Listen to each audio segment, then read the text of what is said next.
سیدہ فاطمہ رضی اللہ تعالی عنہا جو بھی حضور سے کہتی حضور اسے ٹالتے نہیں تھے، اور اہل تصوف نے لکھا ہے آج بھی سیدہ کے وسیلے سے حضور کی بارگاہ میں کچھ عرض کیا جائے تو وہ رد نہیں ہوتا۔ سیدہ طیبہ طاہرہ ظاہرہ عابدہ ساجدہ راکعہ سیدہ فاطمہ الزہرا رضی اللہ تعالی عنہا کا اسوہ مخدرات اسلام کے لیے، ہماری بہنوں بیٹیوں کے لیے مکمل کامل اور اکمل نمونہ ہے۔ تو میں گزارش کروں گا اس بے حیائی کے ماحول میں، جبکہ میڈیا بے لگام ہے، سوشل میڈیا قیامت ڈھا رہا ہے، آنکھوں سے حیا اڑ گئی ہے، سوچوں میں آوارگی آ گئی ہے، لباس سمٹ سمٹ کے بالکل واجبی سا رہ گیا ہے، اور حیا قصہ پارینہ بن گیا ہے۔ یہ اڑتے ہوئے آنچل، لہراتے ہوئے دوپٹے اور جو ہے وہ بکھرے ہوئے بال، یہ حیا کے جنازے سڑکوں کے اوپر گھومتے ہوئے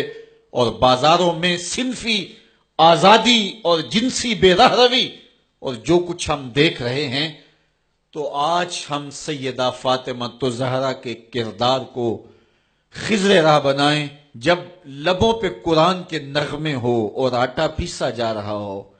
تو پھر وہ گندم اور وہ آٹا جب بچے کھائیں گے تو پھر حسین ابن علی کے کردار ہی پیدا ہوں گے۔ لیکن تھرکتی تصویریں اور نیم برہنہ شکلیں اور کانوں میں جو ہے وہ میوزک کی آوازیں، اور ماں اس ماحول میں بچے کو دودھ پلا رہی ہو، تو بچہ حسین ابن علی کا جان نشین تو نہیں بنے گا۔ کوئی اداکار تو بن سکتا ہے، کوئی گلوکار تو بن سکتا ہے، لیکن حسین ابن علی کا جان نشین نہیں بنے گا۔ تو ماؤں کو کامل اکمل نمونہ سیدہ فاطمہ الزہرا کا اختیار کرنا چاہیے، اس نمونے کو لے کے اپنی زندگی میں اتارنا چاہیے۔ آج ہم دلیلیں دیتے ہیں، میڈیا سے دلیلیں سنتے ہیں، اسلام تنگ نہیں ہے، تم نے اسلام کے دائرے کو تنگ کر دیا ہے۔ میں ایک ہی بات کہا کرتا ہوں، یہ دلیلیں دینے والے سوچیں کہ رسول خدا کی بیٹی کے پردے کا عالم کیا تھا۔ بس ہمارے لیے وہ نمونہ ہے، وہ کامل اور اکمل نمونہ ہے، اور ہم نے اپنی زندگی اس نمونے کے مطابق گزارنی ہے۔ پھر سیدہ پاک سلام اللہ علیہا کے پردے کا عالم یہ ہے، اہل سیر نے لکھا ہے کل قیامت کے دن جب میدان حشر میں سیدہ تشریف لائیں گی تو 70,000 حوروں کے جلو میں ہوں گی، اور جب گزریں گی تو آواز آئے گی، اے حشر کے میدان میں جمع ہونے والے لوگوں، اپنی نظریں نیچی کر لو، محمد کی صاحبزادی گزر رہی ہے۔ تو قیامت کے دن بھی اللہ ان کو یہ اعزاز دے گا، ان کو تکریم دے گا، ان کو عزت نصیب کرے گا۔ تو ان سے ہمیں سیکھنا ہے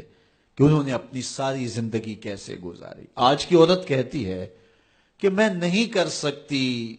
نماز روزہ اور یہ امور نہیں بجا لا سکتی، بچوں کا بوجھ اتنا ہے، ان کی تربیت اور ان کو کھانا دینا، ان کو دودھ دینا، بار بار جو ہے وہ ان کا لباس تبدیل کرنا، کب وقت ہوتا ہے، میرے کپڑے بھی ناپاک ہو جاتے ہیں، تو کیسے میں ان کو جو ہے بچوں کو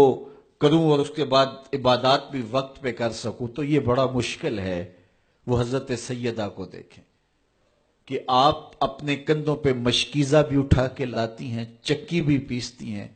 بیٹوں کی تربیت بھی کرتی ہیں، شوہر کی خدمت بھی کرتی ہیں، اور مصلی بچھا کے جب کھڑی ہوتی ہیں تو ساری ساری رات قیام میں، کبھی رکوع میں، کبھی سجدے میں گزر جاتی ہے، اور پھر کہتی ہیں مالک تیری راتیں اتنی چھوٹی ہیں، تیری بندی کا ذوق بندگی ہی پورا نہیں ہوتا، ایک تو رات اتنی لمبی بنا دے جی بھر کے تجھے سجدہ ہی کر سکوں۔ تو انہیں شکوہ رہتا ہے کہ راتیں اتنی چھوٹی ہیں اور میرا ذوق بندگی ہی پورا نہیں ہوتا۔ سارا دن روزے سے گزرتا ہے، رات قیام میں، رکوع اور سجود میں گزرتی ہے، اور بیٹوں کی تربیت کی تو وہ کائنات نے ایسی تربیت کا جوہر نہیں دیکھا ہے جو سیدہ فاطمہ کے گھر میں پلنے والے بچوں میں تربیت کا رنگ نظر آیا، کہ انہوں نے اپنا خون دے دیا لیکن دین کی آن پہ آنچ نہیں آنے دی۔ تو ان کی زندگی ہمارے لیے، ہماری مقدرات اسلام کے لیے، بہنوں بیٹی اور ماؤں کے لیے کامل اکمل نمونہ ہے۔